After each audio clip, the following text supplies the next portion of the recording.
واخلا. فرشته راځي د دواړو جهانو سردار مبارک تپوس ترنه کوي لږ صبر. د زنکدن په وخت کې انسان ته د روح د اوباسلو په وخت کې تکلیف ملاویږي. فرشته ورته وي او د الله حبیبه نبی علیه الصلاة والسلام ورته فرمایي دا تکلیف به زما د ټولو امتیانو ته ملاویږي. هغه فرشته ورته وي او د الله حبیبه نبی علیه الصلاة والسلام ورته فرمایي د قیامت د ورځې پورې چې زما څومره امتیان راځي د هغې د زنکدن هغه سخته په ما باندې راوله، خو زما امتیانو ته به د زنکدن سخته ده. الله اکبر. هغه عظیمه هستی نن د هغې محبت هغه د مسلمانانو د زړونو نه وتلی دی. څوک چې په زنکدن کې مونږ نه یېرئ، څوک چې په میدان محشر کې مونږ نه یېرئ. یا رب امتی امتی اوازونه به لګي او دا آواز دا به صرف او صرف په ټولو انبیاو کې د نبی علیه السلام مبارک په ژبه باندې.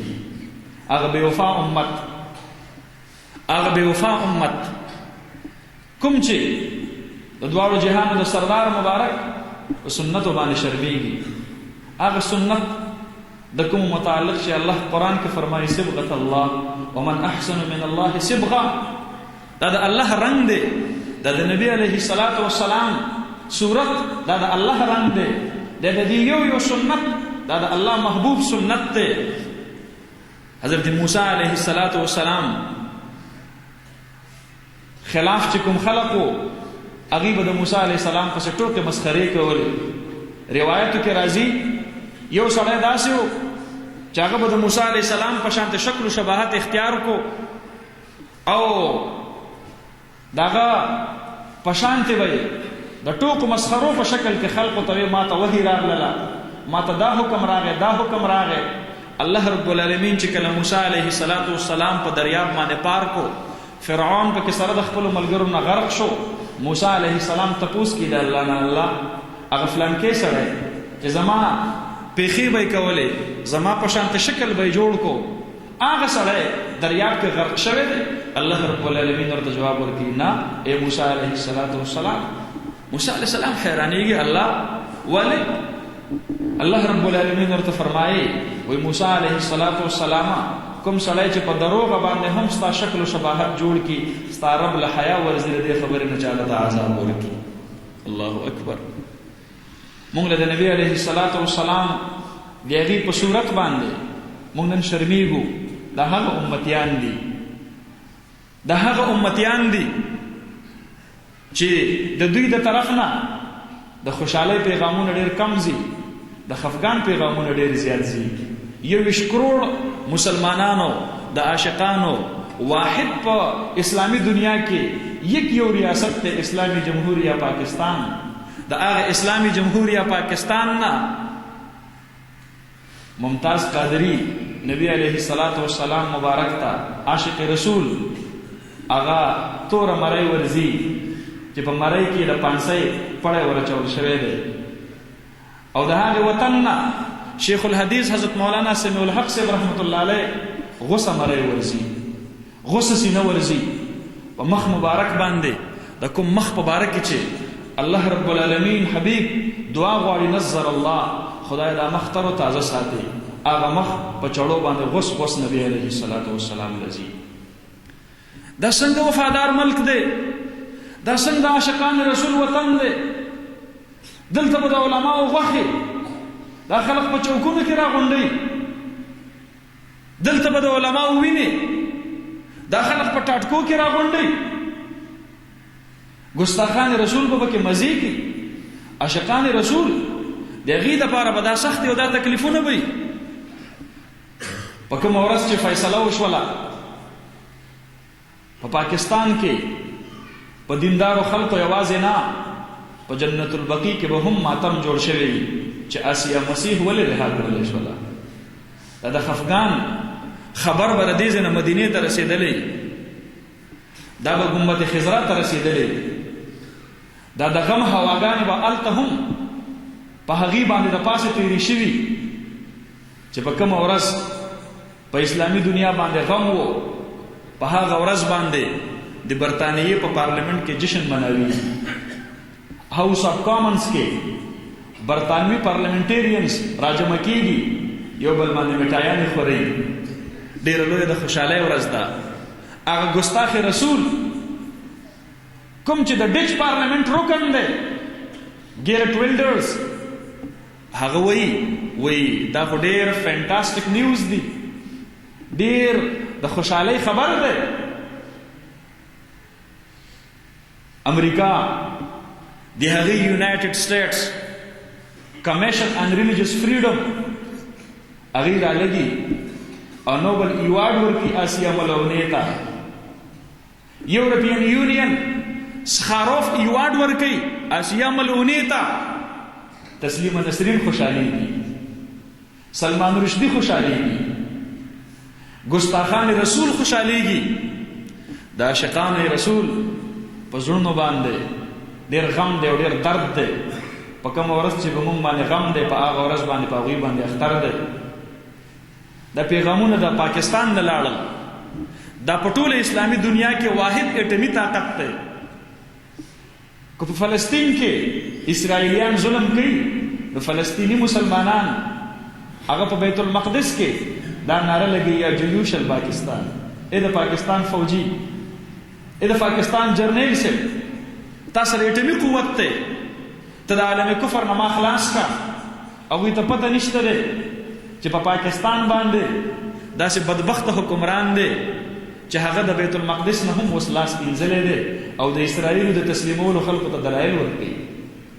وی عربیانو تسلیم کو، نو تاسو هم تسلیم کړئ. لیفټیننټ جنرل امجد شعیب د پاکستانی قوم ته پیغام ورکوي، وی اسرائیل عربو تسلیم کو، نو تاسو هم تسلیم کړئ. زه د عربو په مذهب خو نه یم، زه خو د قرآن او د سنت پسې روان یم. عرب به ټول په کفر باندې روان شي، زه به بیا دا وایم چې عربیان خو ټول کافر شو، زه به کفر کومه. زما حبیب فرمایي اخرج اليهود والنصارى من جزيرة العرب. دا جزيرة العرب دی، دا وباسئ دا پلید خلک، دا دلته مه پرېږدوئ. دا بیت المقدس دا د یهودو د دغې پلیدو قدمونو دپاره نه دی، دا ارض الانبیا ده، دا مهبط الوحی ده، دا د ډېرو پاکو خلقو خاوره ده. امریکا چې نن په بیت المقدس کې سفارتخانه کولاوي، د ټولو مسلمانانو د زړونو د پاسه پرېږدي. یو نیم عرب مسلمانان چیلنج کوي، فلسطین زه څنګه تسلیم کړم، اسرائیل زه څنګه تسلیم کړم. د هغې د مخکې نه وجود نه و، دا ناجایز ریاست دی، دا ناجایزه قبله ده، دا ناجایز قبضه ده، دا د مسلمانانو قبله ده، دا قبله اول ده. او که زه فلسطین اسرائیل تسلیموم او د فلسطین په خاوره باندې د اسرائیلو ناجایز قبضه تسلیموم، بیا جرنیل صاحب ته ماته ووایه په کشمیر باندې د انډیا قبضه ولې نه تسلیموم؟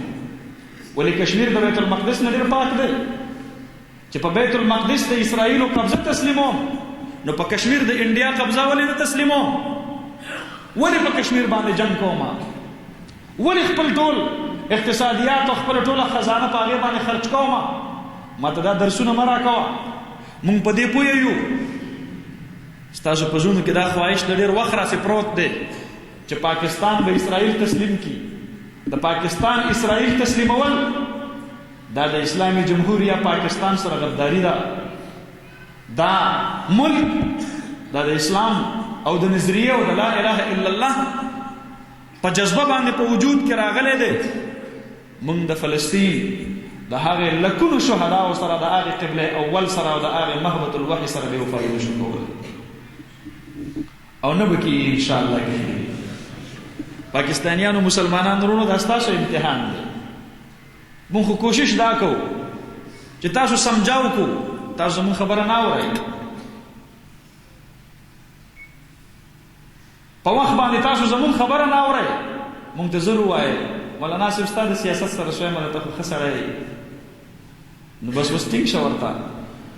اوس کومو خلقو چې د دغې حکمرانانو حمایت کړی دی، د نبی علیه الصلاة والسلام مخې ته په میدان حشر کې به ودرېږئ که نه؟ سترګې به موچتې کو، سترګې به م کوزي، تور مخ به ولاړ یې کو، سپین مخ به ولاړ یې. ګیله به درنه نه کوي چې ته زما امتي نه وې. کو ته زما امتي وې زما د امت د عالمانو پسې تا مونږ کو، یوازې د رزړو عالمان نه، یوازې د چارسدې عالمان نه، یوازې د اشنغر او د خیبر پختونخوا عالمان نه، د ټول پاکستان عالمان په یو طرف باندې او ته په بل طرف باندې وي، تا د هغې خبره نه اورېدله، د هغې نقصان دا راووتلو چې نن تاسو اینئ د کومو حالاتو سره موږ مخامخ یو. الله رب العالمین دې زمونږ غلطۍ زمونږ کمی معاف کړي او الله رب العالمین دې په پاکستان باندې نیکان او دیندار حکمرانان دا راولي. زما محترمو دا دینی ادارې دا عالمان دا زمونږ خیرخوا دي، دوی له الله دومره لوی لوی سینې او دومره لوی لوی زړونه ورکړي دي. پلار به یې په مولانا صاحب پسې خبرې کوي او مولانا صاحب به په جومات کې ناست دي او د دقې سړي زوی ته به قرآن ښایي. مونږ یې اینو دا زمونږ د سترګو د وړاندې خبرې چې زوی ته زه ښیم الرحمن علم القرآن، هم د دقې ماشوم به چې پلار دې بار په دکان کې ناست دی، فیسبوک یې راغستی دی او په هغې کې د یو عالم دین سر راخلي، مخ راخلي، پټکی راخلي، کله د سپي په سر باندې د پاسک دی، کله د خر په سر باندې د پاسک دی، کله د خنزیر په سر باندې د پاسک دی. دا موږ په دې خپلو سترګو اینو، دا موږ روزانه اینو، او د هغې باوجود تر اوسه پورې هم یو عالم چېرته ماشوم بچی د خپله مخې نه نه دی پاسولی، ستا پلار پی ټي آی کې دی زه تا ته قرآن نه ښیم، ستا پلار نیشنل پارټۍ کې دی زه تا ته قرآن نه ښیم، ستا پلار پیپل پارټۍ کې دی زه تا ته قرآن نه ښیم. نه، دا څوک نشي ویلی. دی له الله لوی سینې ورکړي دي. خیر دی کو ته نه پوهېږې، زه خو پوهېږم ستا په ما باندې دغه کنځلي سود دي او زما په تا باندې ستا د بچو قرآن سود دی. ته ما ته کنځلې کوه او زه به ستا په کور کې د قرآن حافظ جوړوم، زه به ستا ماشومې ته لوپټه در پسروم، زه به ستا بچي ته ستا د خدمت کولو او ستا د ادب او د احترام درسونه ورکوم. ته چې هر څه کې ستا خپله خوښه ده، ما ته د خپل حبیب صلی الله علیه وسلم د وراثت ذمہداری را په غاړه شوې ده، هغه ذمہداری به زه ادا کوم. که ته زما شاباشي وکړې، که ته زما حوصله افزایي وکړې ډېره ښه ده، که ته زما حوصله افزایي نه کې بیا مې هم پروا نشته دی، ماله به تنخواه الله راکوي، ماله به اجر الله راکوي، ماله به شاباشي په میدان محشر کې الله راکوي او ما ته به دا آواز لګي یا معشر العلماء، ای د علماء جماعتا انی لم اجعل علمی وحلمی فیکم الا وانا اريد ان اغفر لكم على ما كان فيكم ولا ابالي. ای د علماء جماعتا الله به فرمایي سخت په دنیا کې ډېری تیری کړي دي، تاسو به خلکو بچو ته قرآن ښودلو او پلارانو به ستاسو غیبتونه کول، تاسو به له کور ته دین را دننه کوئ او پلارانو به په تاسو پسې پروپیګنډې کولې، تاسو پسې به سحر او ماښام د سرکار اهلکار درتلل چې مفتی صاحب لوډ سپیکر کې به ترجمانه کې، مولانا صاحب دا تا سره په مدرسه کې کم ماشومان چې سبق وایي دا ماشومان دوی ته دا پیسې د کوم ځای نه راځي، د دې استادانو ته تنخواه څوک ورکوي، دا ستاسو د مدرسو فنډینګ د کوم ځای نه کېږي. تاسو چې کله په چک پوسټ باندې تېرېږئ نو هره ورځ تاسو دپاره د قیامت ورځ وي چې کله پوښتنه درنه کوي وایي صوفي صاحب ته څه کار کوي، خپل تعارف ورته دا نشو کولی چې موږ د مسلمانانو بچو ته په دیني مدرسه کې د الله قرآن ښایو. کو تعارف ورته دا کړو بیا مو خیر نشته دی، بیا وایي صوفي صاحب ته راکوز شه، هلکه ډاکسن والا ته ځه، هلکه فرین کوچ والا 19 سورلی دې ستا باقي ځي او دا یو صوفي صاحب به زما سره لږ ایسارېږي، زه ریکارډ چک کوم، دته به وایي څادر سیټ ته کېده وه، دته به وایي وسکټ سیټ ته کېده وه، دته به وایي جیبونه راښکاره که، دته به وایي زه ستا لیسټونو کې نومونه ګورم. دا ستاسو د بچو په سر باندې، دا ستاسو د بچو ته د قرآن د ښودلو په سر باندې دا عالمان په تکلیف کېږي. خیر دی د دې ټولو تکلیفونو بدله ورله الله رب العالمین په میدان حشر کې ورکوي. الله ورته فرمایي ای د علماو جماعته انی لم اجعل علمی وحلمی فیکم، ما چې علم درکړو د علم سره مې حلم درکړو. حلم بردبارۍ ته ویل کېږي، حلم برداشت ته ویل کېږي، حلم صبر ته ویل کېږي. د علم سره سره د علم په سفر کې به حیثیت د عالم د نبی علیه السلام د وراثت حق ادا کولو کې سخت په پتا ډېر راځي، تکلیف په پتا ډېر راځي، خو الله رب العالمین به درته حلم هم در نصیب کوي. نو چې کوم عالم حلیم وي نو هغه ته به الله فرمایي الا وانا اريد ان اغفر لكم، ستا زما د دین دپاره دومره سختې تېرې کړې وې، نن زه تا په دې ګناهونو باندې کړو منه، نن زه تا په تکلیف کوم منه، ما هغه وخت نه ستا د مغفرت فیصله کړې وه، ولا ابالي ستا ګناهونو باندې پروا نه کوم. زمونږ دقه یوم الجزا ده، زمونږ دقه د تنخواه ورځ ده، زمونږ دقه د شاباش ورځ ده. زه د پاکستان د حکومت نه شاباش نه وایم، ورنه پکار خو داسې وه چې تېرو ورځو کې د 85 ملکونو په منځ کې د حفظ قرآن د ماشومانو مقابله وه، نو په دې کې فلسطین هم شامل و، په دې کې ارض الانبیاء شام پکې هم شامل و، په دې کې عراق هم شامل و، په دې کې حرمین شریفین سعودي حکومت هم شامل و. خو په دغه ټولو خاورو کې الله رب العالمین د اعزاز پاکستان ته ورکو او د پاکستان یو ماشوم بچی د سوات اوسیدونکي 85 ممالکو کې په حفظ قرآن کې په 1 نمبر باندې راغلی. دا نوم در له عالمانو وګټلو، پاکستان دا نوم در له د دیني مدرسې یو ماشوم بچي وګټلو. ته ماته وښیه ستا میډیکل یونیورسټیز دي په انټرنیشنل رینکینګ کې ستا د میډیکل یونیورسټۍ طالب العلم چرته په بین الاقوامي دنیا کې د پاکستان نوم روښانه کړی دی. ستا انجینیرینګ یونیورسټیز دي، ستا لا کالجونه دي، ستا مختلف ټیکنیکل انسټیټیوټس دي، په هغې کې په عالمي دنیا کې چرته ستا د ادارې یو طالب العلم ستا نوم روښانه کړی دی. دا دیني مدرسه ده چې په 85 ملکونو کې دا سبز هلالي پرچم پورته کړلو او د اسلامي جمهوریه پاکستان د زنده‌باد نارې د هغه ځای نه راغللې.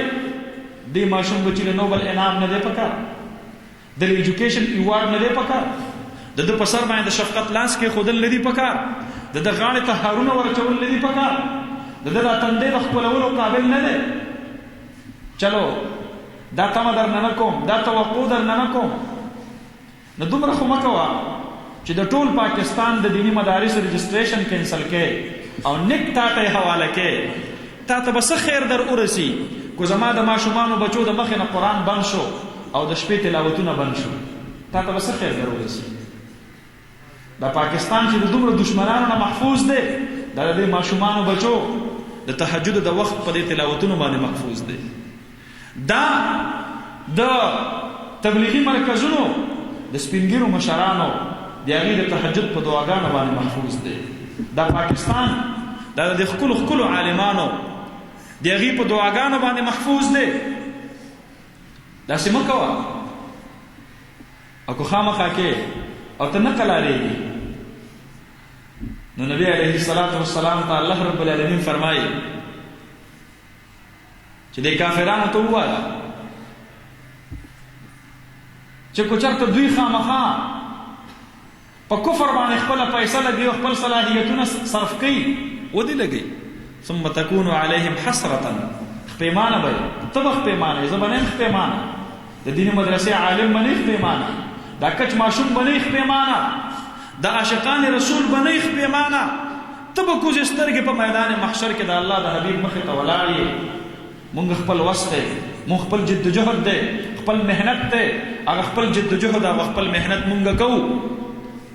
ثم یغلبون، الله فرمایي بیا په دې باندې به دوی به مغلوبه کړلی شي، ته به مغلوبه کېږې، مونږ به غالب کېږو انشاءالله، اسلام به غالب کېږي انشاءالله، دیني مدرسې به غالب کېږي انشاءالله، عاشقان رسول به غالب کېږي انشاءالله، او ته به مغلوبه کېږي انشاءالله. میدان محشر کې به 2 صفونه جوړ وي، په یو صف کې به عاشقان د رسول ولاړ وي، په سر کې به ابوبکر صدیق ولاړ وي، عمر فاروق به ولاړ وي، عثمان ذوالنورین به ولاړ وي، علي المرتضی به ولاړ وي، عبدالله ابن رواحه به ولاړ وي، خالد ابن ولید به ولاړ وي، صحابه کرامو دا جمګټه به جوړ وي، تابعین به ولاړ وي، تبع تابعین به ولاړ وي او عباد الصالحین به ولاړ وي. دا به ټول یو طرف ته وي او بل طرف ته به ګستاخان رسول ولاړ وي. په ګستاخان رسول کې به ابن الاخطل ولاړ وي. په ګستاخان رسول کې به د نبی علیه السلام د دور نه راواخله کعب ابن اشرف به پکې ولاړ وي. تر اوسه پورې چې څومره ګستاخان راغلي دي راجا جیپال به پکې ولاړ وي، ګیرټ ویلډرز به پکې ولاړ وي، دا کارټونستان به پکې ولاړ وي، دا د نبی علیه السلام ګستاخان به پکې ولاړ وي، سلمان رشدي به پکې ولاړ وي، تسلیمه نسرین به پکې ولاړ وي، سلمان تاثیر به پکې ولاړ وي او په دغه صف کې به آسیه ملعونه ولاړ وي. ما ته کو الله رب العالمین د ابوبکر صدیق صف را نصیب کو، زما لپاره د دنیا او د جهان کامیابي ده. خو کو تا ته الله رب العالمین د کعب ابن اشرف نه راواخله تر اوسه پورې چې څومره ګستاخان دي د هغې صف الله تا ته در نصیب کو. زه به په تا باندې خفه یم، تم د دغه حبیب امتي یې، ته ولې بې وفا شولې؟ ټولې دنیا کو در نه خفه کېږي، خفه دې شي، ګنبد خضرا مه خفه کوه، وایټ هاوس خیر دی کو خفه شي او د مدینې خړې کوڅې مه خفه کوه، برطانیه خیر دی کو خفه شي خو د ګنبد خضرا درشل مه پرېږدوه. دا ستا د شفاعت ځای دی، دا د امید اخرنی مرکز دی چې د ټولې دنیا نه ناامیده شو بس دغه یو امید به پاتې وي چې په میدان محشر کې به د دواړو جهانو سردار مبارک د محبت په نظر به راته وګوري، د خپلې جنډې د لاندې به مې ودري، د خپلو لاسو مبارکو نه به د حوض کوثر اوبه راته راکړي او شفاعت کبرا د دواړو جهانو د سردار مبارک به راته رانصیب شي. زما د ټولې دنیا، زما د ټول ژوند د هغې د دیني خدماتو تنخوا دې ما ته دقه میلاو شي، ما لپاره دا کافي او شافي ده. زه د بل چا نه څه نه غواړم. الله رب العالمین دې دغه وطن ته عاشقان رسول حکمرانان نصیب کړي. نن به د ابوبکر صدیق صاحب روح هم خفه وي، د حضرت عایشه رضی الله عنها روح به هم خفه وي. په جنت البقیع باندې به ډېر د خفګان او د ماتم ورځې شپې چلیږي چې دا دومره لوی ملک، دا 21 کروڑ مسلمانان، دا دومره ډېر عاشقان رسول او پیغام دا راځي چې عاشق رسول ممتاز قادری مو په پانسۍ باندې وخېژو او ګستاخ رسول آسیه ملعونه مباعزه پرې هرې ونه ورکړله. دا پیغام به تللی زمونږ د طرف نه. الله مونږ ستا دا کور ګواه کوو، ستا د کور دا دیوالونه ګواه کوو. الله ستا په کور کې ناست یو، د دې دومره عالمانو په موجودګۍ کې، د دې دومره حافظانو په موجودګۍ کې مونږ د دې خبرې اظهار کوو. مونږ په دې فیصله خوشحاله نه یو، مونږ په دې فیصله خوشحاله نه یو. الله مونږ ستا د حبیب سره محبت لرونکي خلک، مونږ د خپلو عاشقان رسول په صف کې شامل کا. الله مونږ د دغه ګستاخانو په صف کې مه شاملوه. اکو زمونږ نه څه غلطۍ او کمی کوتاهۍ شوي دي، الله مونږ ته معاف کا. عالمانو سره تړون ساتئ، عالمان به ستاسو د دنیا او د آخرت د خیر سوچ به کوي، تاسو ته چې څه هم هغوی هدایات درکوي هغه به ستاسو د دنیا او د آخرت ته خیر هدایات وي. الله رب العالمین دې د عالمان د دې حفاظت نصیب کړي او الله رب العالمین دې د دې دیني ادارو حفاظت نصیب کړي. او دا کوم خلقو چې دغه آسیه ملعونه دا رها کړې ده، کو جج دی، کو جرنیل دی، کو حکمران دی، کو سیاستدان دی، کو بیوروکریټ دی، چې زما د حبیب عزت په زړه کې نه وي نو د کوڅې د سپین ورته هم په لاندې نظر باندې ګورو. مونږ په زړه کې د هغې قدر نشته دی، هغې دې زمونږ د قدر تمه نه کوي چې څوک ناموس رسالت خیال نه ساتي. ما ته د توهین عدالت چې کوم نه دمکۍ نه راکوي، ته توهین رسالت کوه خیر دی، او ما ته به وایي چې ته به توهین عدالت نه کوې. زه داسې عدالت باندې لعنت لیږم، کوم عدالت نه چې د دواړو جهانو د سردار سره د بې وفایۍ فیصلې راځي. زه په داسې عدالت باندې لعنت لیږم کوم عدالت نه چې ممتاز قادری پانسي کېږي او آسیه ملعونه هغه ترېنه رها کېږي. دا زما د ایمان خبره ده، دا زما د سوچ او د نظریې او د نظریې پاکستان او د آیین پاکستان خبره ده. زه باغي نه یم، ته باغي، ته په خپل کردار او په خپل عمل باندې سوچ وکړه. زه د آیین پاکستان وفادار یم او ته د آیین پاکستان غدار یې، ته د امت محمدیه هم غدار یې، ته د آیین پاکستان هم غدار یې، ته د نظریه پاکستان هم غدار یې. او زه د آئین پاکستان هم وفادار یم، د نظریه پاکستان هم وفادار یم، د نظریه اسلام هم وفادار یم، او د جناب محمد رسول الله صلی الله علیه وسلم مبارک د هغې د ناموس د رسالت او د ختم نبوت هم وفادار یم. الله رب العالمین با تعالی شکست درکړي او ماله به الله رب العالمین فتح او غلبه او کامیابي او کامراني را نصیب کړي. تاسو ټولو ته مبارکي درکوم د دې ماشومانو بچو په دې ښایسته او ختمونو باندې، د دې اساتذو ته مبارکي ورکوم، د دیني مدرسې ته مبارکي ورکوم، د اهل محلې ته او د ټول کلي ته مبارکي ورکوم. اقول قولي هذا استغفر الله لي ولكم ولسائر المسلمين واخر دعوانا ان الحمد لله رب العالمين.